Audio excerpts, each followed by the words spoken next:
Hello everyone, welcome to Only IAS. So today we will discuss the new chapter for GS Mains Paper 3 that is food processing.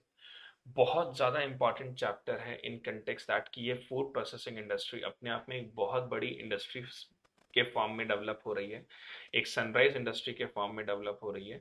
तो ये chapter बहुत बहुत important है आपके mains exam के लिए।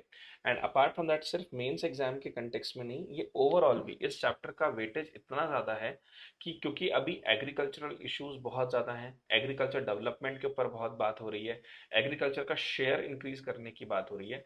तो वो एग्रीकल्चर का शेयर फूड प्रोसेसिंग जो है उसमें एक बहुत बड़ा रोल प्ले करने वाला है। ठीक है, तो सबसे पहले बात करते हैं कि फूड प्रोसेसिंग का मतलब क्या है, फूड प्रोसेसिंग होती क्या है।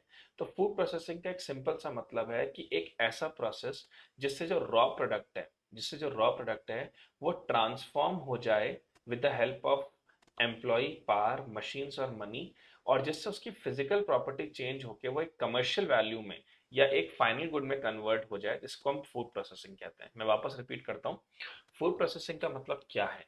फूड प्रोसेसिंग का इसको दो पार्ट में बांटिए, फूड और प्रोसेसिंग। फूड मतलब वो चीज जो खाने योग्य है, और प्रोसेसिंग मतलब जिससे इसमें आप ट्रांसफॉर्मेशन कर सकते हैं, इसमें आप चेंज कर सकते हैं। तो ट्रांसफॉर्मेशन किन चीजों में हो सकता है, फूड में जो ट्रांसफॉर्मेशन हो with the help of machine, with the help of money, with the help of labour, and जिससे जो प्रोडक्ट का जो ओरिजिनल फिजिकल प्रॉपर्टी था वो चेंज हो जाए, और चेंज होके इस तरह का बन जाए कि उसकी कमर्शियल वैल्यू भी हो जो ह्यूमन और एनिमल के कंजम्पशन के लिए है। चलिए एक एग्जांपल से समझाते हैं, थोड़ा सा डिफिकल्ट लग रहा है, कोई बात नहीं, एक एग्जांपल लेते हैं। पोटैटो। पोटैटो क्या है, आलू जो है उसको हम रॉ फॉर्म में भी खा सकते हैं, जैसे हम सब्जी बना के खाते हैं, उसकी एक पराठा बना के खाते हैं या जैसे भी। अब हमने क्या किया, उस आलू को प्रोसेस करा मतलब क्या किया, पहले उस आलू को छीला हमने, उसके कवर को हटाया, फिर उसको एक पर्टिकुलर मशीन में डाला with the help of human effort. और उस मशीन के लिए को हमने खरीदा भी होगा ऑब्वियसली। उस मशीन को हमने खरीदा, उसको उसके अंदर हमने उस आलू को डाला, और उस आलू से चिप्स बन के बाहर निकल रहे हैं। वो सोने में राहुल गांधी वाला नहीं है ये, कि सोने से आलू बनाना है, वो नहीं है ये आलू से सोना बनाना है, वो नहीं है। ठीक है, ये एक्चुअली वाला है। तो इसमें हमने क्या किया है, नहीं राहुल गांधी वाला भी मजाक था, वो एक्चुअली में एडिटेड वीडियो था, राहुल गांधी ने ऐसा कहा नहीं था, वो एडिटेड वीडियो था एक्चुअली। हाँ, तो मैं आपसे ये कह रहा था कि हमने क्या किया, आलू जो है उसके फिजिकल प्रॉपर्टी को चेंज करके हमने उससे चिप्स बना लिए, और चिप्स बना के उसको हमने कमर्शियल वैल्यू स्टैब्लिश कर दी कि मतलब उस चिप्स को हम सेल कर सकते हैं जो कि ह्यूमन के कंजम्पशन के लिए यूजफुल हो सकता है। इसी तरह से कोई और प्रोडक्ट भी है, उसको भी आपने प्रोसेस करके मशीन्स की हेल्प से उसको इस तरह से उसको ट्रांसफॉर्म कर दिया कि उसका एनिमल एनिमल भी उसको कंज्यूम कर सके। This is called as food processing. अब इस फूड प्रोसेसिंग में बहुत सारी चीज़ें भी इन्वॉल्व होती हैं, जैसे कि इसमें अलग अलग तरह का वैल्यू एडिशन किया जाता है। वैल्यू एडिशन किस तरह से कि उसमें प्रिजर्वेटिव्स डाले जाते हैं जैसे उसकी शेल्फ लाइफ इंक्रीज हो जाए, उसमें फूड एडिटिव्स डाले जाते हैं जैसे उसकी न्यूट्रिशियस वैल्यू इंक्रीज हो जाए, उसका टेस्ट एनरिच हो जाए। ठीक है, उसकी प्रिजर्वेशन, उसकी शेल्फ लाइफ और क्वालिटी एनहांस हो जाए। ये सब चीज़ें फूड प्रोसेसिंग में आती हैं। तो हमने क्या क्या इंपॉर्टेंट चीज़ें समझी पहली स्लाइड में। सबसे पहले तो हमने ये समझा कि जो रॉ प्रोडक्ट है उसको ट्रांसफॉर्म किया जाता है with the help of employees, labour, machines, power, money, और जिससे उस चीज की ओरिजिनल फिजिकल प्रॉपर्टी जो है वो चेंज हो जाती है, वो कमर्शियल वैल्यू में चेंज होके हो जाती है, जिसको ह्यूमन और एनिमल कंज्यूम कर सकते हैं। एक बात तो ये भी, लेकिन उसकी कुछ कुछ कुछ उसमें ऐड भी तो करना पड़ेगा, तभी तो वो यूजफुल रहेगा ह्यूमन बीइंग के लिए। तो उसमें प्रिजर्वेटिव्स ऐड कर दिए जाते हैं, फूड एडिटिव्स ऐड कर दिए जाते हैं, ताकि एक तो उस पर्टिकुलर प्रोडक्ट की शेल्फ लाइफ इंक्रीज हो सके, उसकी क्वालिटी एनहांस हो सके, और उसको ज़्यादा अच्छे से कंज्यूम किया जा सके। तो ये सारी चीज़ें जो है, all these things come under the food processing. Only IAS आपके लिए लेकर आए एक प्रारंभ बैच फॉर फाउंडेशन कोर्स, जिसमें आपको बेसिक से लेकर एडवांस तक की तैयारी यूपीएससी के एग्जाम के लिए कराई जाएगी, जिसमें बेसिक एनसीईआरटी लेवल एनसीईआरटी के test series, apart from that prelims के 500 plus hours lectures, printed notes for prelims exam, prelims की टेस्ट सीरीज, मेंस के लिए कंप्लीट जीएस के 4 पेपर्स की तैयारी विद अलॉन्ग विद ऐसे की तैयारी, आंसर राइटिंग, टेस्ट सीरीज, ये सब कुछ आपको ओनली आईएएस आपके लिए तैयार करवाएगा। और अपनी प्रिपरेशन को एडवांस लेवल पर ले जाने के लिए you please enrol with only IAS, ताकि आपके सिलेक्शन को आप एक प्रॉपर प्लान तरीके से पूरा कर पाए। चलिए अब बात करते हैं कि फूड प्रोसेसिंग सेक्टर इंडिया में इवॉल्व कैसे हुआ। तो देखो फूड प्रोसेसिंग सेक्टर के लिए अगर मैं स्ट्रेट फॉरवर्डली बोलूं तो फूड प्रोसेसिंग सेक्टर ज्यादा पुराना नहीं है, हार्डली 20 साल पुराना ये सेक्टर हम मान सकते हैं कि 2001 के आसपास से ये थोड़ा सा डेवलप होना शुरू किया। तो मैंने इसको 3 स्टेजेस में बांट रखा है, before 1960s, 1960s to 1990 and 1991 till date. देखो बिफोर 1960 जब भारत आजाद हुआ तो उस समय तो ये फूड प्रोसेसिंग का कुछ ऐसा जानकारी भी नहीं थी इतनी, और बहुत ज्यादा वेस्टर्नाइजेशन या यूरोपियन कल्चर इंडिया में डेवलप भी नहीं हुआ था। ठीक है। और उस समय हम आजाद हुए थे, इंडिपेंडेंट हुए थे, तो जो पाकिस्तान वाला जो पेन था और जो इंडिया पाकिस्तान डिवाइड था, उसकी वजह से क्योंकि हमारी सरकार के सामने चैलेंजेस बहुत बड़े थे। चैलेंजेस क्या थे? सबसे पहले तो एवरेज एक्सपेक्टेंसी ऑफ लाइफ सिर्फ 30-32 साल थी, एक तो उसे इंक्रीज करना था। दूसरा एम्प्लॉयमेंट प्रोवाइड करना था। तीसरी सब उन दोनों से सबसे बड़ी प्रॉब्लम थी फूड सिक्योरिटी की।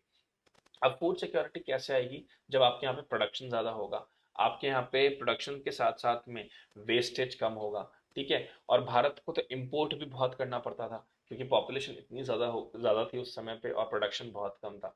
तो 1960s का जो टाइम था, मतलब 1947 से 1960 तक का जो टाइम था, उसमें सरकार ने सबसे ज्यादा फोकस किया फूड सिक्योरिटी के ऊपर। जो सबसे ज्यादा फोकस था 1947 से 1960, that is on food security. सबसे ज्यादा एफर्ट हमने डाला फूड सिक्योरिटी के लिए। 1960 से 1990 तक जो ये 30 साल थे, इस 30 साल में बहुत चेंजेस वर्ल्ड ने भी फेस करे और बहुत सारे चेंजेस इंडिया ने भी फेस करे। इस 30 साल में इंडिया ने 3 वॉर लड़ लिए बड़े, 62 में हुआ, 65 में हुआ, 71 में हुआ। तीन तो हमने वॉर फेस करे। दूसरी बात, जब कोई कंट्री वॉर लाइक सिचुएशन या वॉर काइंड ऑफ एटमॉस्फेयर में होती है ना, तो वो एक तो वहां पर ऑब्वियसली टेंशन माउंट करता ही है, टेंशन बढ़ता ही है। दूसरा, भारत ने तो इतने बड़े बड़े लड़ाइयां लड़ी 62, 65, 71 में, कि हम लोग वापस से, ऐसा कहा जाता है, एक बहुत पॉपुलर सेइंग है कि अगर कोई कंट्री वॉर में इन्वॉल्व होती है तो वो बाकी देशों के कंपैरिजन में 20 साल पीछे चले जाती है, 20 इयर्स पीछे चले जाती है। ठीक है। तो हम 1960 से लेके 1975 तक बिल्कुल 1947 के लेवल पे आ गए थे, क्योंकि वॉर की वजह से बहुत नुकसान हमें भी हुआ था। ऑब्वियसली हम वो वॉर जीते भी, लेकिन बहुत ज्यादा प्रॉब्लम हमें फेस भी करनी पड़ी। अब उसी दौरान ये बात भी समझ में आने लगी कि इंडिया में फूड सिक्योरिटी को इंक्रीज करने के लिए हमें कुछ ना कुछ बहुत बड़ा रिवॉल्यूशन करना पड़ेगा। देखो रिवॉल्यूशन क्या होता है? रिवॉल्यूशन का मतलब ही होता है कि बहुत बड़ा ड्रास्टिक चेंज। जब सबसे पहले फायर का इन्वेंशन हुआ था तो वो बहुत बड़ा रिवॉल्यूशन था। व्हील्स का रिवॉल्यूशन हुआ तो बहुत बड़ा रिवॉल्यूशन था। पेनिसिलिन का डिस्कवरी हुआ तो बहुत बड़ा रिवॉल्यूशन था। इसी तरह से इंडिया में भी बहुत ज़्यादा ज़रूरत थी कि कोई ऐसा रिवॉल्यूशन किया जाए जो फूड सिक्योरिटी के ऊपर ध्यान दे, जो सेल्फ सफिशिएंसी के ऊपर ध्यान दे। ठीक है। जो फार्मर्स की इनकम को इंक्रीज करने के ऊपर ध्यान दे, जो कंट्री में इंपोर्ट्स को कम करे, हम फूड का जो इंपोर्ट कर रहे हैं उसको। तो उस समय हमने प्रैक्टिस किया ग्रीन रिवॉल्यूशन। और ये ग्रीन रिवॉल्यूशन कहीं ना कहीं इसने भारत को सेल्फ सफिशिएंट भी बनाया, इस चाहे दो ही क्रॉप, चाहे राइस और व्हीट में ही।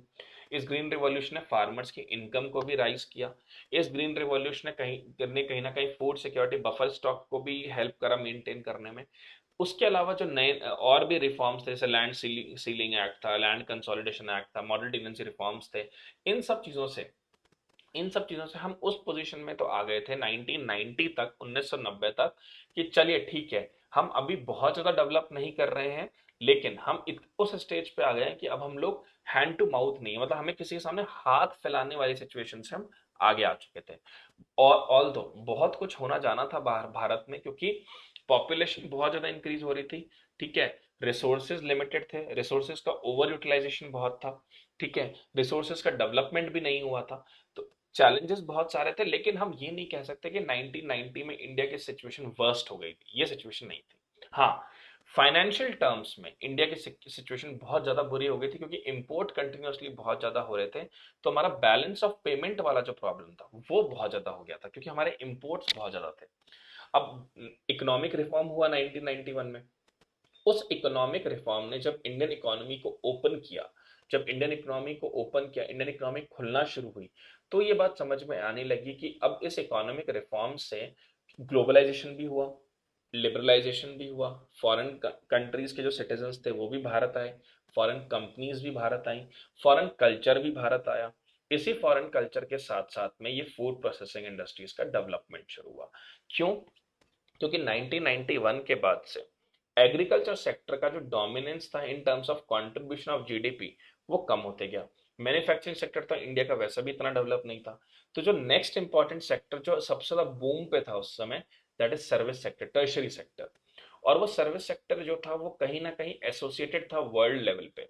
जैसे बीपीओज आपके बने, केपीओज आपके बने, तो उसमें यूएस और इंडिया के जो लोग थे उनमें एक्सचेंजेस बहुत ज्यादा थे, cultural exchanges, exchange of ideas, exchange of values, technology exchange बहुत ज्यादा डेवलप हो रहा था। तो 1991 के इकोनॉमिक रिफॉर्म्स के बाद ये फूड प्रोसेसिंग सेक्टर ने एक्चुअली बर्थ लेना शुरू हुआ। बर्थ लेते लेते 2000 के स्टार्टिंग तक it become somehow a adolescent. और अभी करंट के कंटेक्स्ट में अगर मैं बात करूं 2020 के onwards, now it is becoming a full matured youth of 25-28, and now it is becoming a very necessity kind of sector, और we call it sunrise sector in Indian economy. चलिए, तो अब बात करते हैं कि देखो ग्रोथ, जैसे मैंने बताया भारत सरकार ने ग्रोथ कैसे करी, एफडीआई का प्रमोशन हुआ, भारत सरकार ने वर्ल्ड क्लास मशीन्स लगानी शुरू करी, प्रमोशन किए मशीन्स के, जो foreign technology, foreign research experts थे उनका कोलैबोरेशन हुआ, और ये अपने आप में एक सनराइज सेक्टर के फॉर्म में डेवलप होने लगा। तो अब इसमें फूड प्रोसेसिंग में एक बात बहुत इंपॉर्टेंट होती है कि फूड प्रोसेसिंग इंडस्ट्रीज की लोकेशन कहाँ है। देखिए, किसी भी सेक्टर का डेवलपमेंट कब होगा, कोई भी सेक्टर कब डेवलप होगा, कोई भी सेक्टर तब तब डेवलप होगा जब उसका प्रोडक्शन मैक्सिमम होगा। और इंडिया में प्रोडक्शन मैक्सिमम करने के लिए हर स्टेट की अपनी स्पेशलिटी है। कर्नाटका रागी के लिए बहुत फेमस है, कॉफी के लिए बहुत फेमस है, राजस्थान बाजरा के लिए बहुत फेमस है, महाराष्ट्र ज्वार के लिए बहुत फेमस है, यूपी जो है वो शुगर केन मिल्क प्रोडक्शन के लिए बहुत फेमस है, पंजाब वीट प्रोडक्शन के लिए बहुत फेमस है। ठीक है। तो जब ये क्यूमुलेटिव एफर्ट भारत के सारे स्टेट्स डालेंगे, और फिर इंडिया की कोस्ट लाइन बहुत बड़ी है, largest, one of the largest coast line है, अराउंड 7500 किलोमीटर की। तो ये लार्जेस्ट कोस्ट लाइन जो है आपकी, ये हेल्प करेगी आपके प्रोडक्ट्स का एक्सपोर्ट करने में। तो ये location of food processing industry भी बहुत इंपॉर्टेंट है, बहुत जरूरी है। तभी तो आपके यहाँ आप उसको एक्सपोर्ट कर पाएंगे। अगर आज सपोज करिए आपकी कंट्री में प्रोडक्शन ही नहीं हो रहा है, और इवन अगर प्रोडक्शन हो भी रहा है तो वो सेल्फ सफिशिएंट, सेल्फ सस्टेनेबिलिटी के लिए हो रहा है, खुद के सस्टेनेंस के लिए हो रहा है, तो फिर आपकी, तो फिर आपका कभी एक्सपोर्ट हो ही नहीं पाएगा, आपकी इंडस्ट्री डेवलप नहीं हो पाएगी। तो इसीलिए फूड प्रोसेसिंग इंडस्ट्री को डेवलप करने के लिए सबसे इंपॉर्टेंट है उस पर्टिकुलर फूड प्रोसेसिंग इंडस्ट्री की लोकेशन। क्लियर हो गई बात? अब कुछ बात कर लेते हैं फूड प्रोसेसिंग इंडस्ट्री के स्कोप के बारे में। तो फूड प्रोसेसिंग इंडस्ट्री का जो स्कोप है वो इसलिए कंटिन्यूसली राइज हो रहा है, उसके पीछे बहुत सारे रीजंस हैं, उसके पीछे बहुत सारे रीजंस में सबसे बड़ा रीजन है ग्लोबलाइजेशन। ग्लोबलाइजेशन की वजह से आज आप देखो, आज आप अपने घर से बाहर निकलो, आपको चाइनीज फूड मिलेगा, आपको मैक्सिकन फूड मिलेगा, ठीक है, आपको जो आप खाना चाहो, आपको मैक्सिमम चीजें छोटे छोटे टाउन्स तक में मिल जाएंगी। चाइनीज फूड जो चाउमीन है आपके, ये पास्ता नूडल्स हैं, सॉरी, ठीक है, ये तो आपको छोटे छोटे गांव तक में अब मिल जाएगा। तो यही तो ग्लोबलाइजेशन है, यही तो फूड प्रोसेसिंग है। आप इंडिया से बाहर जाइए, आपको हजारों इंडियन रेस्टोरेंट्स मिल जाएंगे किसी भी पर्टिकुलर जगह पे। This is the power of globalization. तो scope of food processing industry का जो है वो ट्रिमेंडस है, क्योंकि एक्सपोर्ट जो हमारा होता है process food in form of fruits and vegetable, animal products, rice, marine products, इसकी बहुत ज़्यादा डिमांड है। इसकी बहुत ज़्यादा डिमांड है, चाहे वो मिडल ईस्ट हो, चाहे साउथ ईस्ट एशियन कंट्रीज हो, चाहे यूरोपियन कंट्रीज हो, ऑल वांट इंडियन प्रोडक्ट्स, क्योंकि उसके पीछे एक रीजन है। First of all Indian product जो है उसकी क्वालिटी बहुत अच्छी है, दूसरी चीज ये है कि उसका टेस्ट बहुत अच्छा होता है, और तीसरी चीज प्रोडक्शन बहुत ज्यादा होता है, क्योंकि इंडिया का जो सॉइल है, इंडिया की जो क्लाइमेटिक कंडीशंस हैं, वो क्रॉप के ग्रोन को ग्रो करने में बहुत फेवर करती हैं। तो सबसे पहली चीज तो इसमें क्या है कि हमारे पूरे वर्ल्ड में इसकी डिमांड बहुत ज्यादा है, तो इंडिया के लिए एडवांटेज है क्योंकि डेमोग्राफिक डिविडेंड की वजह से। फिर फूड प्रोसेसिंग हब्स बनाए जा रहे हैं, ताकि इसको, इस सेक्टर को और बेटर किया जाए, और बेटर डेवलप किया जाए, इसमें इन्वेस्टमेंट कंटिन्यूसली इंक्रीज किया जाए, क्योंकि अगर आप इसमें पैसा लगाओगे तो ही तो कोई सेक्टर डेवलप होगा। आज तक ऐसा तो कभी हुआ नहीं कि आपने कहीं पे पैसा लगाया नहीं हो और वो सेक्टर डेवलप हो गया हो। भाई पैसा लगाने पे ही तो पैसा बनता है। एक वो एक बहुत प्रॉपर प्रॉपर सेइंग है ना, कि प्रॉपर पैसा लगाने पे ही पैसा बनता है। तो जैसे हम कहते हैं कि कोई भी चीज को करोगे तभी तो वो चीज बनेगी, आज अगर कोई पेड़ लगाओगे तभी तो वो फ्रूट्स देगा। तो increasing investment particularly in this food processing industry turn out to be a turn out to be a very well things for Indian economy. उसके अलावा इसके साथ साथ हमने एफडीआई बेस हमने लगातार इसमें इंक्रीज कर रहे हैं। 100% एफडीआई हमने अलाउ कर दिया है ऑटोमेटिक रूट में। जैसे फॉरेन कंपनीज इंडिया में आए, अपनी टेक्नोलॉजी लेकर आए, अपनी रिसर्च लेकर आए, इंडिया की गवर्नमेंट को टैक्स पे करे, भारत के लोगों को टेक्नोलॉजी प्रोवाइड करे, स्किल्स प्रोवाइड करें, जिससे ओवरऑल डेवलपमेंट हो। फिर एक्सपोर्ट प्रोसेसिंग जोन्स भी हमने बना रहे हैं, वो कि अब वो अपने आप में एक डीम टेरिटरी होती है कि एक्सपोर्ट प्रोसेसिंग जोन में आपको वर्ल्ड क्लास इंफ्रास्ट्रक्चर मिलेगा, बेटर आर एन डी होगी वहाँ पे, ठीक है, बेटर वहाँ पे आपको 24/7 पावर मिलेगी। उसके अलावा इकोनॉमिक कॉरिडोर्स बनाए जा रहे हैं जिससे प्रोडक्ट्स की फास्ट एक्सपोर्टिंग हो, ताकि इनकम और डिलेज जो है वो कम हो और इनकम इंक्रीज हो। और उसके अलावा फूड प्रोसेसिंग के लिए जो नेशनल मिशन बनाया जा रहा है वो भी फोकस कर रहा है इस फूड प्रोसेसिंग के ओवरऑल डेवलपमेंट के लिए। तो ये था scope of food processing in India. चलिए, अब आगे बात करते हैं supply chain of food processing industry. तो सप्लाई चेन का क्या मतलब है? सप्लाई चेन का मतलब है right from the farm gate to the factory gate, इसी को हम सप्लाई चेन कहते हैं। सो सप्लाई चेन कैसे वर्क करता है? देखो, सप्लाई चेन में सबसे पहले क्या होता है? प्रोड्यूसर। प्रोड्यूसर कौन है? फार्मर, जो कि रॉ मटेरियल को प्रोड्यूस करता है, क्रॉप्स को ग्रो करता है, डेयरी सेक्टर में दूध इकट्ठा करता है। फिर कंपनी क्या करती है? उसको प्रोसेस करती है और फाइनली उस फिनिश प्रोडक्ट को कस्टमर्स को सेल कर दिया जाता है। तो ये सप्लाई चेन मैनेजमेंट होता है। अब सप्लाई चेन मैनेजमेंट में भी प्रोसेसिंग का अलग अलग लेवल है। मैं वापस रिपीट कर रहा हूँ। सप्लाई चेन में सबसे पहले क्या होगा? फार्मर ने कोई चीज प्रोड्यूस करी, जैसे फार्मर ने मान लो पोटैटो प्रोड्यूस किया, आलू प्रोड्यूस किया, उसके बाद उसने किसको दी? उसने कंपनी को दे दिया। कंपनी ने क्या किया? उसको प्रोसेस करा अच्छे से, प्रोसेस करने के बाद उन्होंने चिप्स बनाए, और फिर फाइनली फिनिश प्रोडक्ट जैसे आपका चिप्स बन गया, उसकी प्रॉपर पैकिंग हो गई, लेबलिंग हो गई, शाहरुख खान का फोटो लग गया उस पर, ठीक है, उसके बाद हम उसको एंड कस्टमर को दे देते हैं। तो ये सप्लाई चेन जो है, ये सप्लाई चेन जो है इसी तरह से रन करता है कि farmer level, farm level to the factory level to the customer level it goes. जैसे आपने ये चार्ट देख रहे होंगे कि इसमें सप्लाई चेन मैनेजमेंट देखिए, रॉ मटेरियल है, कंपोनेंट है, मैन्युफैक्चरर है, रिटेलर है एंड कंज्यूमर है। तो ये इस तरह से रन करता है। लेकिन प्रोसेसिंग इंडस्ट्री में भी जब आप प्रोसेस के लिए उस फूड को भेजते हो, आलू को जब आप भेजते हो चिप्स बनने के लिए, उसमें भी अलग अलग प्रोसेसिंग लेवल है। कैसे? तीन तरह की प्रोसेसिंग होती है। पहला है प्राइमरी प्रोसेसिंग, दूसरा है सेकेंडरी प्रोसेसिंग, और तीसरा है टर्शरी प्रोसेसिंग। तो प्राइमरी प्रोसेसिंग में क्या चीजें इन्वॉल्व होंगी? प्राइमरी प्रोसेसिंग में जैसे आपने कोई भी रॉ मटेरियल लेकर आए, तो रॉ मटेरियल को आपने क्लीन किया, ग्रेड किया, उसको पाउडर फॉर्म में करा, रिफाइन किया, that is called as primary processing. जैसे आपने वीट था, गेहूं, गेहूं था, गेहूं से आपने आटा बना लिया, तो ये होता है प्राइमरी प्रोसेसिंग। आपने जैसे टी लीव्स हैं, टी लीव्स आपके पास आई, आपने उसे चाय की पत्ती बना ली, चाय बना ली, ठीक है। क्लीनिंग मतलब आपने उसमें से जो भी इम्प्योरिटीज हैं उनको हटा दिया, ये होता है प्राइमरी प्रोसेसिंग। सेकेंडरी प्रोसेसिंग में हम क्या करते हैं? वैल्यू एडिशन डालते हैं, उस प्रोडक्ट के अंदर वैल्यू एडिट करते हैं, ताकि उसकी उसकी एक तो न्यूट्रिशियस क्वालिटी इंक्रीज हो जाए, दूसरी चीज उसको एक अच्छी शेप मिल जाए, उसका टेस्ट एनहांस हो जाए। जैसे हमने tomato puree, ground coffee, meat meat products में आपने कुछ एडिटिव्स डाल दिए। टर्शरी में क्या होता है? फाइनली उस प्रोडक्ट का कंजम्पशन, जैसे आपने प्रोडक्ट सेकेंडरी प्रोसेसिंग में प्रोडक्ट पूरा बन जाता है। जैसे आपने आलू से चिप्स बनाए, तो जो चिप्स बन के आए वो सेकेंडरी प्रोसेसिंग का पार्ट है। अब आपने उसमें टोमेटो फ्लेवर का बनाना है, सॉल्टी फ्लेवर का बनाना है, या आपको उसको और किसी अनियन फ्लेवर का बनाना है, वो सब सेकेंडरी प्रोसेसिंग में होता है। टर्शरी प्रोसेसिंग में उस प्रोडक्ट को रेडी टू यूज कर दिया जाता है, प्रॉपर पैकिंग करके, प्रॉपर लेबलिंग करके, प्रॉपर उसको अच्छा सा डिजाइन देना, ये सब टर्शरी प्रोसेसिंग का पार्ट है। तो प्राइमरी प्रोसेसिंग में तो हमने क्या किया? जो रॉ मटेरियल आया उसमें प्रोसेस करना शुरू किया, उसको उसमें से जो इम्प्योरिटीज है हटाई, उसको ग्रेडिंग करा, उसको पाउडर के फॉर्म में कन्वर्ट करा, रिफाइन किया। सेकेंडरी प्रोसेसिंग में उसका पर्टिकुलर पूरा प्रोडक्ट बना दिया, उसके टेस्ट एंड डेवलप कर दिया, उसकी शेल्फ लाइफ इंक्रीज करने के लिए उसमें एडिटिव्स डाल दिए, उसको एक शेप दे दिया आपने।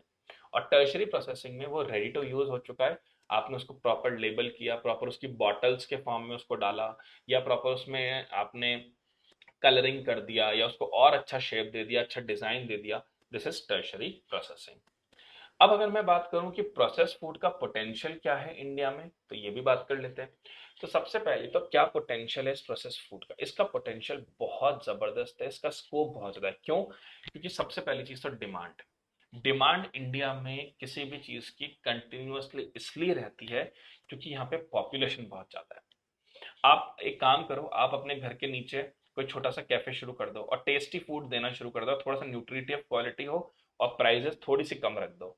आप देखोगे कि आपका आपका जो कैफे है, आपका जो स्टोर है, वो चल जाएगा। क्यों चल जाएगा? क्योंकि पॉपुलेशन और डिमांड बहुत ज्यादा है। और दूसरी चीज, आजकल लोगों को बाहर का जो ये फास्ट फूड है या रेडी टू कंज्यूम फूड है या फास्ट टू कंज्यूमेबल फूड है, इसको लोग ज्यादा प्रेफर करते हैं रादर देन जो टाइमली लंबा प्रोसेस घर में खाना बनाने में होता है। दूसरा दूसरा क्या है? रेजिलियंस। रेजिलियंस मतलब क्योंकि इकोनॉमी में अब इसका कंजम्पशन कंटिन्यूसली इंक्रीज हो रहा है, इकोनॉमी में जो लोग हैं इसको लगातार कंज्यूम करे जा रहे हैं, तो ये हमारी जीडीपी में भी बहुत बड़ा कंट्रीब्यूशन प्ले करता है। कैसे? क्योंकि जब मनी का इन्वॉल्वमेंट होगा, मनी का एक्सचेंज होगा, प्रोडक्ट का कंजम्पशन होगा, प्रोडक्शन होगा, एम्प्लॉयमेंट मिलेगा लोगों को, डिमांड रिच होगी, तो अपने आप जीडीपी में सपोर्ट करेंगे। तीसरी चीज क्या है? एक वैल्यू चेन क्रिएट होती है। वैल्यू चेन क्रिएशन का मतलब, देखो, सबसे पहले फार्मर ने उस चीज को प्रोड्यूस किया, फिर वो प्रोसेसिंग इंडस्ट्री में गया, वहां से वो फाइनल गुड्स इंडस्ट्री में गया, वहां से वो ट्रांसपोर्ट होकर कस्टमर तक पहुंचेगा, तो एक प्रॉपर वैल्यू चेन बन जाती है। फिर रॉ मटेरियल जो है वो कन्वर्ट होता है। एम्प्लॉयमेंट जनरेशन इसमें बहुत ज़्यादा है क्योंकि फार्मर को भी पैसा मिल रहा है, जो फार्म फार्म गेट से जो फैक्ट्री तक ट्रांसपोर्टेशन लेके आ रहा है उसको भी पैसा मिल रहा है, फैक्ट्री में जो इस फूड को प्रोसेस कर रहे हैं लेबर जो है उनको भी पैसा मिल रहा है, फिर ये गुड फिनिश इंडस्ट्री में जा रहा है, वहां पे जो पैकिंग लेबलिंग ग्रेडिंग कर रहे हैं उनको भी पैसा मिल रहा है, फिर वहां से जो ट्रांसपोर्ट वाला है जो एंड कस्टमर तक पहुंचा रहा है उसको भी पैसा मिल रहा है। तो एम्प्लॉयमेंट जनरेशन बहुत है। फिर क्योंकि अब इंडिया वर्ल्ड लेवल पे ये बात पता है कि इंडिया में डेमोग्राफिक डिविडेंड सबसे ज्यादा है, वर्ल्ड लेवल पे ये पता है कि इंडिया के जो लोग हैं उनकी डाइट फूडी बहुत होते हैं, डाइटरी हैबिट्स है, तो जो फॉरेन कंपनीज है वो भी इन फूड प्रोसेसिंग इंडस्ट्रीज में कंटिन्यूअस इन्वेस्टमेंट करे जा रही हैं। और लास्ट है एक्सपोर्ट कॉम्पिटिटिवनेस को ये एनहांस करता है। क्यों? क्योंकि जितना अच्छे से आप प्रोसेस फूड को बनाओगे, उसमें न्यूट्रिशियस क्वालिटी डालोगे, उसमें टेस्ट एनरिच करोगे, उसको बेटर डिजाइन करोगे, उसके मल्टीपल प्रोडक्ट्स बनाओगे, तो उतना ही ज्यादा आप उसको एक्सपोर्ट कर सकते हो। That will help you to raise the income as well. So this is the potential of process food in India. अब बात कर लेते हैं इसकी सिग्निफिकेंस क्या है, फूड प्रोसेसिंग इंडस्ट्री की सिग्निफिकेंस इंडिया में क्या है। तो सबसे बड़ी सिग्निफिकेंस तो है एम्प्लॉयमेंट जनरेशन। ये डायरेक्ट और इनडायरेक्ट एम्प्लॉयमेंट अपॉर्चुनिटी प्रोवाइड करता है काफी सारे लोगों को, जैसे मैंने आपको बताया एग्रीकल्चर में, फिर ट्रांसपोर्ट वालों को, फिर वेयर हाउसेज वालों को, फिर मैन्युफैक्चरिंग वालों को, वहां पे लेबर्स को, सर्विस इंडस्ट्री के लेबर्स को, ट्रांसपोर्टेशन वालों को। ठीक है, तो ये एम्प्लॉयमेंट बहुत ज्यादा प्रोवाइड करता है। दूसरा, it help to reach the doubling of farmers income. जो मोदी जी गवर्नमेंट का टारगेट है कि फार्मर्स की इनकम को डबल करना, उसमें ये बहुत बड़ा ब्रह्मास्त्र साबित हो सकता है। कैसे? देखो, पहले जो फार्मर्स होते थे उनको उनके उनके पास में ऑप्शन ज्यादा नहीं थे, उनको पता भी नहीं था खैर ज्यादा। तो जनरली क्या ग्रो होता था? राइस, वीट और कोर्स ग्रेन बना लिया आपने, ज्वार बाजरा रागी उगा लिया। अब मान लो कभी फ्लड आ गया, या मान लो कभी सूखा पड़ गया, या कभी मान लो प्रोडक्शन उतना नहीं हुआ, कीड़े पड़ गए, या कभी मान लो कुछ और दिक्कत हो गई, प्रोडक्शन इतना हुआ नहीं, तो फार्मर के जो सुसाइड के केसेस है, फार्मर्स के ऊपर जो बर्डन है वो लगातार बढ़ते रहते थे। लेकिन अब इस फूड प्रोसेसिंग इंडस्ट्री के आने की वजह से उनकी जो प्रोडक्शन है, एक तो उसको उनको बढ़ाना पड़ेगा, डिमांड बहुत ज्यादा है। दूसरा, अब वो वैरायटी ऑफ थिंग्स भी प्रोड्यूस कर सकते हैं according to the need of industries, तो जिससे उनकी फार्मर्स की इनकम कंटिन्यूसली बढ़ सकती है। तीसरी प्रॉब्लम है reduce the malnutrition problem. You all know कि इंडिया में चाइल्ड वेस्टिंग, चाइल्ड स्टंटिंग बहुत ज्यादा है, मैल नरिशमेंट बहुत ज्यादा है। तो ये प्रोसेस फूड में आप जो एडिटिव्स हैं, विटामिन और मिनरल्स को फोर्टिफाई कर सकते हैं, मिक्स कर सकते हैं, जिससे जो न्यूट्रिशन प्रॉब्लम है वो दूर हो सकती है और बच्चे जो हैं वो टेस्टी फूड खा सकते हैं with proper rich in vitamin and proteins. Then food wastage, ये भी बहुत इंपॉर्टेंट पॉइंट है, इसको मैं आपको एक प्रैक्टिकल एग्जांपल देके समझाता हूँ। पहली बात हम इसको ये देख लेते हैं कि भारत में 40%, वर्ल्ड लेवल पे, सॉरी ये सिर्फ भारत में नहीं है, वर्ल्ड लेवल पे जो फूड प्रोड्यूस होता है उसका 40% वेस्ट होता है। अब आप सोचो कितनी प्रतिशत जनता ऐसी है दुनिया में जो बेचारे एक टाइम भी जिनको खाना नसीब नहीं होता, जो गंदा खाना खा के या जो स्टेल फूड खा के अपना जीवन बिता रहे हैं। कितने बच्चे ऐसे हैं जो रात भर भूखे पेट सोते हैं, ठीक है, बीमारियों से ग्रसित हैं। और आप ये देखो 40% ऑफ द जो भी खाना प्रोड्यूस होता है वो वेस्ट होता है, वेस्ट होता है। और मैं तो खुद कह रहा हूँ, मुझसे ही बहुत बार वेस्ट हो जाता है, लेकिन मैं पिछले काफी सालों से ट्राई कर रहा हूँ कि अपनी प्लेट में एक दाना भी झूठा ना छोड़ो, उतना ही खाऊं जितना रिक्वायर्ड है। तो फूड वेस्टेज को रिड्यूस करने में फूड प्रोसेसिंग इंडस्ट्री बहुत बड़ा रोल प्ले करेगी। मैं आपको एक एग्जांपल देता हूँ कैसे। एग्जाम्पल से समझते हैं तो ज्यादा जल्दी समझ में आ जाता है। एक शादी में गए, आप एक फंक्शन में गए, वहां आपने एक थाली, अपनी जो आपकी जो प्लेट है, आपने क्या किया, आप शादी में गए, वहां पे आपने एक प्लेट है, ये प्लेट ली। इस प्लेट में आपने यहाँ पर वेजिट सब्जी है, ये सब्जी है, ये सब्जी है, यहाँ पे स्वीट्स हैं आपके, ये स्वीट्स हैं, ठीक है, यहाँ पे आपकी चपातीज हैं, आपने चपाती रख ली, यहाँ पे राइस रख लिया आपने, ठीक है, और भी मान लीजिए ये शेक्स रख लिया आपने, कुछ और चार पांच चीजें रख ली। अब आप यहाँ पर गए, आपने पूरी थाली भर ली अपनी। आप सच सच बताओ मुझे, कितने परसेंट लोग आप में से ऐसे हैं जो इस थाली को पूरा खाते हैं? शादी में गए, पनीर की सब्जी अच्छी नहीं है, छोड़ दी।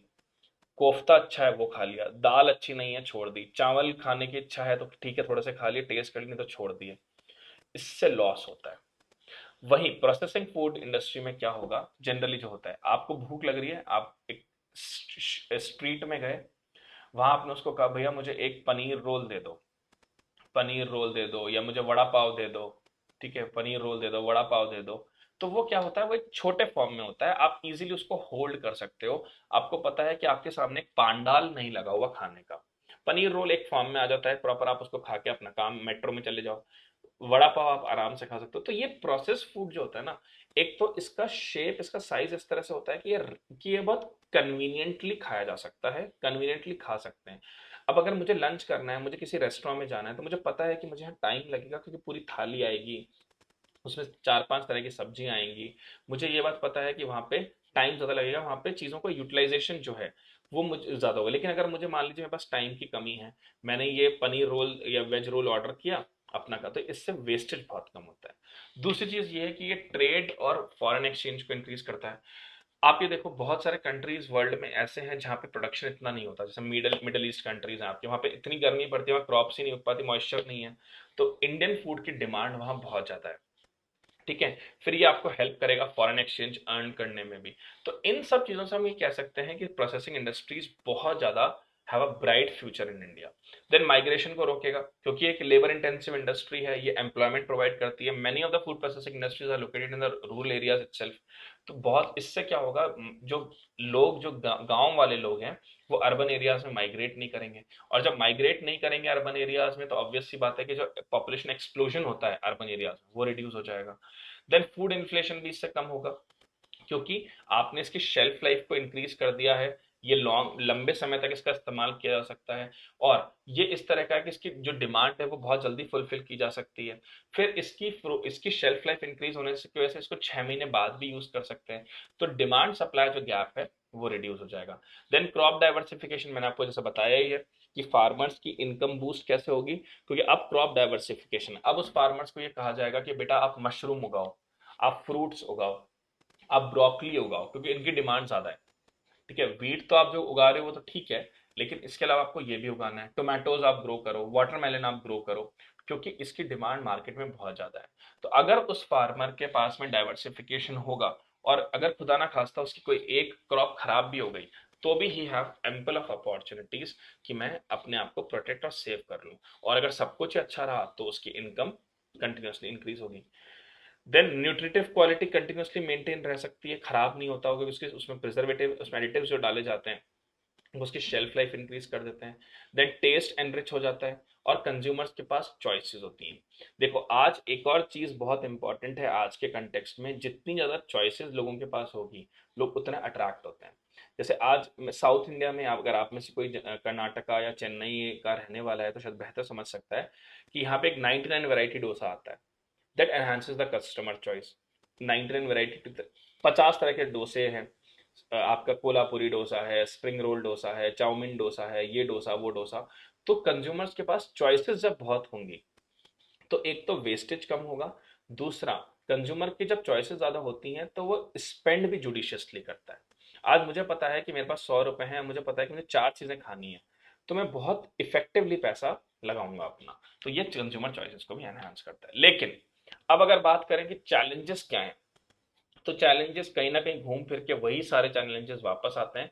सबसे बड़ा चैलेंज तो है इंफ्रास्ट्रक्चर का। ये आप सब जानते हो, ये मैंने आपको 1000 बार पहले भी बता दिया है कि इंफ्रास्ट्रक्चर का चैलेंज वर्ल्ड लेवल पे इंडिया के लिए सबसे बड़ी खतरे की घंटी है।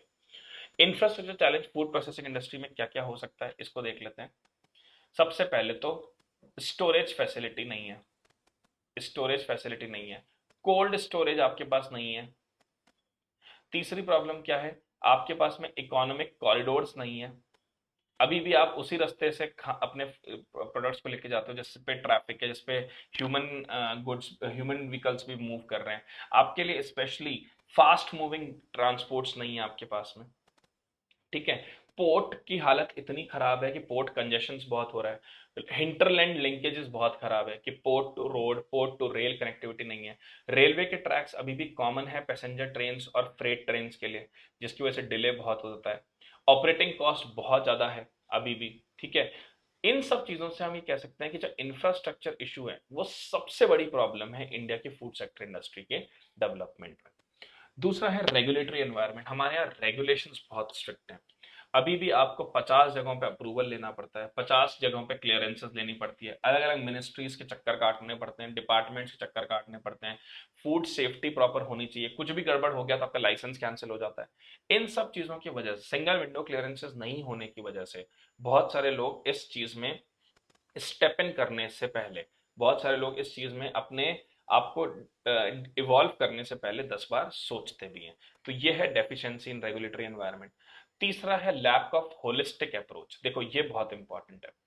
होलिस्टिक अप्रोच का मतलब यहाँ पर क्या है। होलिस्टिक अप्रोच एक्चुअली स्टार्ट होती है, मैं आपको थोड़ा सा लिख के समझाता हूँ ताकि आपको और ढंग से स्टार्ट होगा। प्लानिंग। सबसे पहले तो किसी भी चीज को स्टार्ट करने से पहले आपका प्लान रेडी होना चाहिए। और ये प्लान ए और प्लान बी दोनों रेडी होने चाहिए कि अगर ए फेल हुआ तो बी प्लान है मेरे पास। पहली चीज तो ये बहुत इंपॉर्टेंट है। प्लानिंग करते वक्त आपको, प्लानिंग करते वक्त ये ध्यान रखना है कि मुझे कितना तो ह्यूमन की रिक्वायरमेंट होगी, कितनी मुझे मशीन्स चाहिए होंगी, कितना मुझे फंड चाहिए होगा, और क्या रिजल्ट में एक्सपेक्ट करता हूं फ्यूचर में। ये बात प्लानिंग स्टेज पे आ गई। अब प्लानिंग स्टेज के बाद नेक्स्ट काम क्या है, एग्जीक्यूशन। एग्जीक्यूशन करते वक्त भी आपको बहुत चीजों का ध्यान रखना है। एग्जीक्यूशन करते वक्त हमें यह ध्यान रखना है कि वेस्टेज ना हो। एग्जीक्यूशन करते वक्त हमें यह ध्यान रखना है कि डुप्लीकेशन ऑफ कमांड ना हो।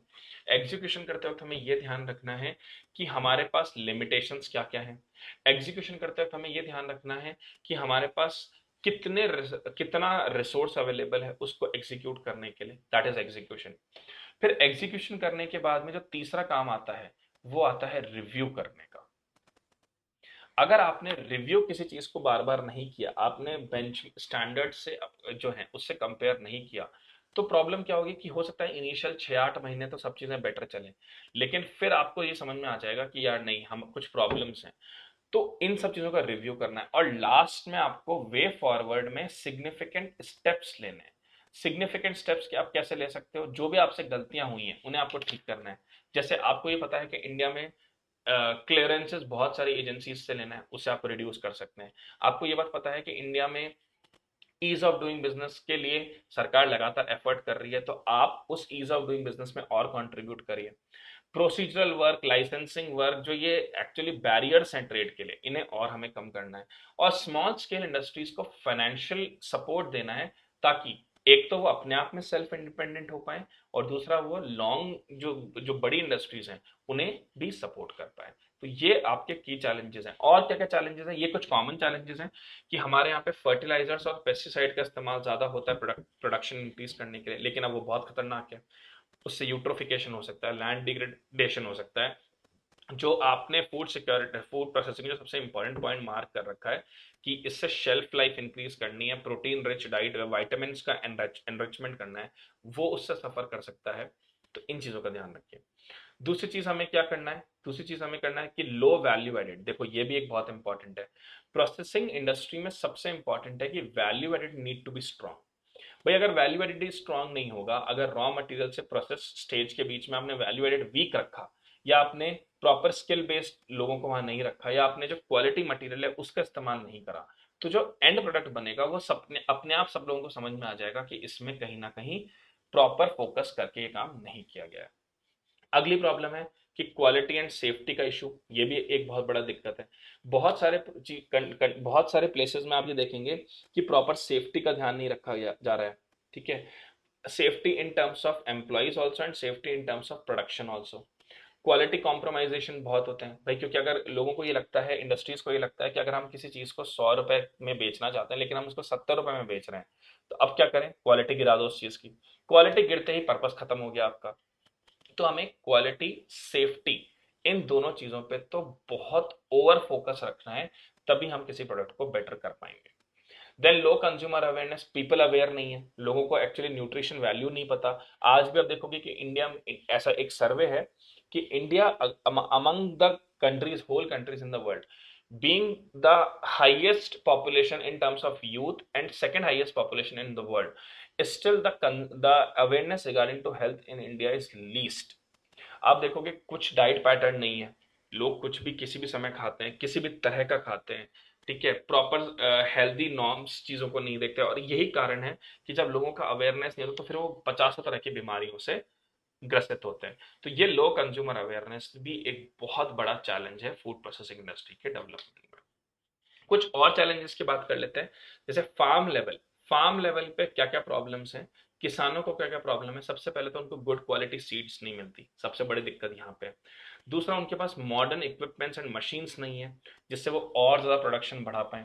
तीसरी है कि हमारे यहाँ per hectare availability of land less than 2 hectare है। जब आपके पास लैंड ही कम होगा तब प्रोडक्शन कैसे करोगे ज्यादा। स्टोरेज फैसिलिटीज बहुत कम है, इनएडिक्वेट है, प्रॉपर नहीं है। कोल्ड स्टोरेजेस नहीं है, वेयर हाउसेस की हालत बहुत बद से बदतर है।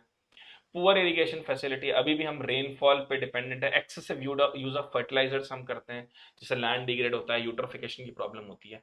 तो ये तो फार्म लेवल प्रॉब्लम्स हैं। डिस्ट्रीब्यूशन के कंटेक्स में क्या क्या प्रॉब्लम है, हमारे यहाँ पे बेस्ट मॉडर्न ट्रांसपोर्ट नहीं है, cold storage facility proper develop नहीं है, quality and quantity of farm produce बहुत इरेगुलर है, कभी बम्पर प्रोडक्शन होता है, कभी प्रोडक्शन बहुत कम हो जाता है। और मॉडर्न ट्रांसपोर्टेशन नहीं होने की वजह से प्रॉब्लम क्या होती है कि प्रोडक्ट जो है वो डिलीवर्ड डिले होता है, और अगर गलती से प्रोडक्ट पेरिशेबल है तो वो प्रोडक्ट जो है उसकी वो रॉटन या स्टेल प्रोडक्ट बन जाता है।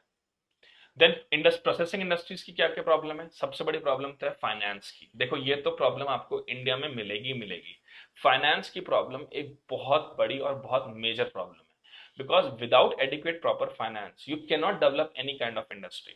और किसी भी इंडस्ट्री के डेवलपमेंट में फाइनेंस वही रोल प्ले करता है जो ह्यूमन बॉडी में ब्लड रोल प्ले करता है। तो अगर फाइनेंस अच्छा नहीं होगा तो आप एक्सपेंशन नहीं कर सकते, फर्दर इन्वेस्टमेंट्स नहीं कर सकते। फाइनेंस नहीं होगा प्रॉपर तो आप एक्सपेरिमेंट्स नहीं कर सकते, रिसर्च पे काम नहीं कर सकते। तो ये सबसे बड़ी दिक्कत है। दूसरा, इंपोर्ट ड्यूटीज बहुत ज्यादा है। हाई इंपोर्ट ड्यूटीज होने की वजह से जो प्रोडक्ट होता है वो अपने आप कॉस्टली हो जाता है, ये भी एक बहुत बड़ी दिक्कत है। फिर रॉ मटेरियल की कॉस्ट ज्यादा है, पैकिंग कॉस्ट इंडिया में काफी ज्यादा है। इसकी वजह से जो जो ओवरऑल कॉस्ट है वो लगातार बढ़ जाती है। ट्रांसपोर्ट फैसिलिटी मैं बता ही चुका हूँ, रेफ्रिजरेटेड कंटेनर्स नहीं है प्रॉपरली। अगर आपको पेरिशेबल गुड्स को सेल करना है एक प्लेस से दूसरी प्लेस में तो यू नीड रेफ्रिजरेटेड कंटेनर्स। अब अगर रेफ्रिजरेटेड कंटेनर्स नहीं होंगे तो वो स्टेल हो जाएगा, प्रोडक्ट खराब हो जाएगा। फिर एडवर्टीजमेंट कॉस्ट भी बहुत ज्यादा है इंडिया में, क्यों? क्योंकि यहाँ पर जो दिखता है वही बिकता है वाला कॉन्सेप्ट है। आज आप मास एडवर्टीजमेंट करो, आपका प्रोडक्ट पक्का बिकेगा। क्यों? क्योंकि आपको दिखेगा अच्छा शाहरुख खान कर रहा है, कैटरीना कैफ कर रही है, आमिर खान कर रहा है, तेंदुलकर कर रहा है, विराट कोहली कर रहा है इसका एडवर्टीजमेंट, मतलब ये प्रोडक्ट में कुछ बात है। और हम लोग बहुत ज्यादा अट्रैक्ट होते हैं इन ब्रांडिंग्स पे। देन लिमिटेड डोमेस्टिक मार्केट अभी भी फुली तरह से डेवलप नहीं हुआ, अभी भी उतनी तरह से हमारे यहाँ पे मतलब ये फूड प्रोसेसिंग का कल्चर, वेस्टर्नाइजेशन उतना अभी तक डेवलप नहीं हुआ है। अब लोगों को क्या क्या डिसकंटेंट है, लोग ये चाहते हैं कि अगर मैं 100 रुपए लगाऊं तो मुझे टेस्ट 200 रुपए का मिलना चाहिए। अगर वैल्यू फॉर मनी कोई प्रोडक्ट नहीं है तो लोग उसकी तरफ वापस टर्न अराउंड नहीं करते। तो सबसे इंपॉर्टेंट पैसा वसूल, जो हम कहते हैं ना पैसा वसूल, वो सबसे इंपॉर्टेंट है भारत में। तो कई कई बार ऐसा होता है कि अगर पैसा वसूल प्रोडक्ट नहीं मिला तो लोगों का सेटिस्फेक्शन कम होना शुरू हो जाता है। फिर प्राइस वेरिएशन बहुत ज्यादा होती है। कई कई बार आप देखते हो कोई चीज 10 रुपए की थी, अब वो 13 रुपए की हो गई, अब वो 15 रुपए की हो गई। तो इंडियंस में ये भी एक बहुत बड़ा दिक्कत है कि हल्का सा प्राइस वेरिएशन होते ही उनको लगता है कुछ ना कुछ गड़बड़ होनी शुरू हो गई है। ये भी दिक्कत है। फिर हम सीजनल प्रोडक्ट्स पे कंटिन्यूस डिपेंडेंट है। प्रोडक्ट्स ऐसे हैं जो सीजन वाइज ज्यादा चलते हैं। बहुत कम केसेस ऐसे होते हैं कि product year round year available हो। तो सीजनल प्रोडक्ट्स होने की वजह से आप उस पर्टिकुलर सीजन पे उस चीज को ले सकते हो, ये भी एक दिक्कत है। और हमारे यहाँ पे अफोर्डेबल प्राइस पे बेस्ट क्वालिटी और बेस्ट टेस्ट और बेटर न्यूट्रिशन मिलना थोड़ा सा मुश्किल है। तो इन सब चीजों से हम कह सकते हैं कि की चैलेंजेस हैं। अब अगर मैं और कुछ बात करूं छोटी मोटी चीजों की, इसको और देख लेते हैं रीजंस को, कि अगर हमें प्रोसेस फूड को बेहतर करना है तो हमें क्या करना पड़ेगा। क्या ये कारण है कि हमारे यहाँ पे प्रोसेस फूड की स्लो ग्रोथ है। सबसे पहले तो भारत में मेजॉरिटी ऑफ द पॉपुलेशन की इनकम बहुत कम है। अब जब इनकम बहुत कम है तो प्रोसेस फूड को अफोर्ड ही नहीं कर सकते। ठीक है, सबसे बड़ा दिक्कत। दूसरा, इस प्रोसेस फूड की जो पैकिंग होती है उसको एक्चुअली बहुत ज्यादा उस पर कॉस्ट लगाई जाती है, क्योंकि उसकी शेल्फ लाइफ इंक्रीज करनी है, उसको लॉन्ग टर्म ड्यूरेबिलिटी देनी है, उस पर्टिकुलर प्रोडक्ट को का जो टेस्ट और क्वालिटी वो मेंटेन रहे, इसलिए उसमें पैकिंग बहुत अच्छे से की जाती है। अब उस पैकिंग को जैसे ही आप अच्छा करते हो तो एंड प्राइस इंक्रीज हो जाती है, जो कि बहुत सारे लोगों की पॉकेट से बाहर हो जाता है। तीसरी चीज, इंडियंस अभी भी, इंडियंस को इसमें आप मुझे भी इंक्लूड कर सकते हो, इंडियंस अभी भी फ्रेश फूड को जो घर में बना हुआ हो उसको प्रेफर करते हैं प्रिजर्व फूड से। जनरली आज भी भारत में ये माना जाता है कि जो घर का खाना है वो सबसे बेहतर है। आज भी भारत में गर्म खाने को बहुत ज्यादा तवज्जो दी जाती है। आज भी भारत में ये चीज है कि अगर कोई बेटा बाहर पढ़ने जा रहा है तो उसकी मम्मी उसके लिए दिन 50 तरह के आइटम बनाती है। और ये ट्रेडिशन रहेगा। क्यों? क्योंकि हमारे यहाँ ये कल्चर है, हमारे यहाँ कस्टम है कि बाहर का खाना कुछ स्पेशल ओकेजन्स पे ही खाया जाए या कोई मजबूरी हो तभी खाया जाए। नहीं तो हमारे यहाँ ये कहा जाता है कि बाहर का खाना अच्छा नहीं होता, उससे पेट खराब हो जाता है। और बाहर का खाना कोई आदमी खा रहा है इसका मतलब क्या है कि उसकी फैमिली इतना केपेबल नहीं है कि उसको रोज खाना दे सके। तो ये जो माइंडसेट है इससे भी हमारा प्रोसेस फूड इंडस्ट्री डेवलप नहीं हो पा रहा। फिर हमारे यहाँ जो, भाई जैसे अमेरिका, अमेरिका में फूड हैबिट्स जो है वो ऑलमोस्ट सेम है। वहाँ नॉनवेज का कंजम्पशन ज्यादा होता है। लेकिन भारत में फूड हैबिट्स चेंज हो जाती हैं रीजन टू रीजन। आप ऊपर देखोगे कश्मीर में तो वहां पे वो फूड ज्यादा खाया जाता है जो बॉडी में हीट जनरेट ज्यादा करे।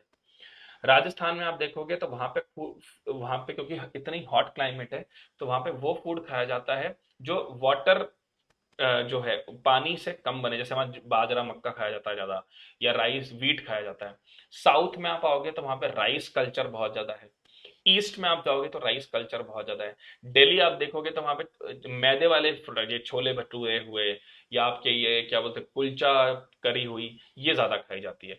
तो और फिर जो अब यंग पॉपुलेशन आ रही है, जो बच्चे हैं, एडोलसेंट पॉपुलेशन है, वो फास्ट फूड को बहुत लाइक करते हैं। बर्गर है, डोम पिज्जा है आपका, या इटालियन फूड है, इसको ज्यादा प्रेफर करते हैं। तो ये हैबिट कंटिन्यूस चल रही है। और जो 50+ वाले लोग हैं वो आज भी दाल रोटी में खुश हैं। तो एक यूनिफॉर्म डिमांड नहीं है कंट्री में, जिसकी वजह से प्रोसेस फूड का ग्रोथ बहुत स्लो है। देन ट्रांसपोर्टेशन बहुत खराब है, ये मैं बता ही चुका हूँ आपको। इंफ्रास्ट्रक्चर बहुत पुअर है। दूसरी बात, हमारे यहाँ प्रॉपर कोल्ड चेन्स नहीं है, प्रॉपर रेगुलेटेड टेम्परेचर नहीं है, वहाँ पे कोल्ड स्टोरेज नहीं है। मॉडर्नाइजेशन बहुत जल्दी अफोर्ड नहीं कर पाते ये स्मॉल स्केल मैन्युफैक्चरर, क्योंकि फूड प्रोसेसिंग इंडस्ट्री में मॉडर्नाइजेशन थोड़े क्विक पेस से होता है, थोड़े फास्ट पेस से होता है। तो मॉडर्नाइजेशन इतनी जल्दी अफोर्ड करना इंडियन मैन्युफैक्चरर्स के लिए थोड़ा सा मुश्किल है। और अभी भी हमारे यहाँ पे सुपर मार्केट्स का कॉन्सेप्ट इतना डेवलप नहीं हुआ। अभी भी हमारे यहाँ पे जो बगल में गुप्ता जी हैं या खंडेलवाल जी हैं या क्या बोलते हैं अग्रवाल जी हैं, उन्हीं से हम लोग फूड लेना, अपने ग्रोसरी लेना पसंद करते हैं। ऑल दो अब कल्चर थोड़ा चेंज हो रहा है, डी मार्ट के आने से या रिलायंस के आने से या बिग बाजार के आने से थोड़ा सा अब कहीं ना कहीं कल्चर चेंज होता दिख रहा है। सजेशंस क्या है? सजेशंस सबसे पहले यह है कि कॉन्ट्रैक्ट फार्मिंग को प्रमोट किया जाए। कॉन्ट्रैक्ट फार्मिंग क्या होती है, मैं आपको एग्जांपल दे देता हूं। जैसे ये एक्स है, ये एक फार्मर है और ये एक कंपनी है। फार्मर और कंपनी ने म्यूचुअली ये डिसाइड कर लिया है कि भैया तुम मुझे 15 quintal of rice, 15 quintal of rice दोगे 20,000 रुपए में। This is contract. अब फार्मर को ये बात पता है कि अगर मान लो कभी बम्पर प्रोडक्शन हो गया, बम्पर प्रोडक्शन हो गया, तो मुझे इतना प्राइस नहीं मिल पाएगा, मुझे इतना प्राइस नहीं मिल पाएगा, तो बेटर है कि मैं कॉन्ट्रैक्ट फार्मिंग करके अपने आप को सेव कर लूँ। कंपनीज को ये बात पता है कि अगर किसी किसी टाइम पे प्रोडक्शन ज़्यादा नहीं हुआ तो ये 20,000 रुपये में नहीं मिलेगा, 15 क्विंटल, इसकी प्राइस ज़्यादा हो जाएगी। तो दोनों अपने आप को सेव करने के लिए ये कॉन्ट्रैक्ट फार्मिंग करते हैं, ताकि अपने आप को प्रोटेक्ट करा जा सके जो प्राइजेस में चेंज हो रही है, वॉलेटिलिटी हो रही है। जैसे कि एग्जांपल लेते हैं, एक किसान ने कहा एक किसान ने कहा कि मैं 1 केजी राइस दूंगा इस कंपनी को 40 रुपए में। अब राइस की प्राइस चाहे 30 हो, चाहे 50 हो, चाहे कुछ भी हो, ये इसको 40 रुपए में देगा और ये 40 रुपए में ही खरीदेगा। तो ये अपने आप को प्रोटेक्ट कर लेते हैं फ्लक्चुएशन से और ये वॉलेटिलिटी से। ठीक है, तो ये एक सबसे बड़ा सजेशन। दूसरा सजेशन क्या है? इंफ्रास्ट्रक्चर डेवलपमेंट करो। फार्म लेवल से फैक्ट्री लेवल तक आपका इंफ्रास्ट्रक्चर वर्ल्ड क्लास होना चाहिए, और उस इंफ्रास्ट्रक्चर के साथ साथ आप लोगों को का स्किल एनरिचमेंट भी करो। तब जो कि जब आप लोगों को स्किल एनरिच करोगे, लोगों को आप अच्छे से एजुकेशन वाइज स्ट्रॉन्ग करोगे, तो अपने आप वेस्टेज कम होगा। पब्लिक इन्वेस्टमेंट बढ़ाइए। Investment is the key to success in this market. जितना स्ट्रॉन्ग इन्वेस्टमेंट आप इंक्रीज करेंगे, उतना ही आपका सेक्टर बेटर डेवलप होगा। कनेक्टिविटी को इंक्रीज करिए। Farm to factory, port to road, port to rail, road to rail, rail to airport, इस तरह की कनेक्टिविटी को भी आपको एनहांस करना पड़ेगा। कॉन्ट्रैक्ट फार्मिंग में आपको बता ही चुका हूं कि कॉन्ट्रैक्ट फार्मिंग क्या होती है। बस एक बात ध्यान रखिएगा, कॉन्ट्रैक्ट फार्मिंग है। चलिए एक काम करेंगे, कॉन्ट्रैक्ट फार्मिंग को थोड़ा सा और डिटेल हम नेक्स्ट क्लास से कवर कर लेंगे, क्योंकि इसमें कुछ पॉइंट्स और भी हैं, और अभी रिसेंट फार्म लॉ आया है, तो ये कॉन्ट्रैक्ट फार्मिंग वैसे भी थोड़ा ज़्यादा इंपॉर्टेंट ज़्यादा हो जाता है, तो इसको हम नेक्स्ट क्लास से कवर करेंगे। तो आई होप आपको आज का क्लास अच्छा लगा होगा। बेसिक हमने पढ़ लिया कि फूड प्रोसेसिंग इंडस्ट्री क्या होती है, इसकी इंपॉर्टेंस क्या है, इसके चैलेंजेस क्या हैं, और क्यों इंडिया में अभी इसके इतनी ज़्यादा ग्रोथ नहीं हो रही, ऑल दो आने वाले समय में ये अपने आप में एक बहुत बड़ी सनराइज इंडस्ट्री के फॉर्म में डेवलप होने वाला है। तो आई थिंक यहाँ तक आपको क्लास समझ में आ गया होगा। नेक्स्ट वीडियो में हम लोग कॉन्ट्रैक्ट फार्मिंग से स्टार्ट करेंगे। Till then, be healthy, be safe, be protected, and please do take care of your health. Thank you so much.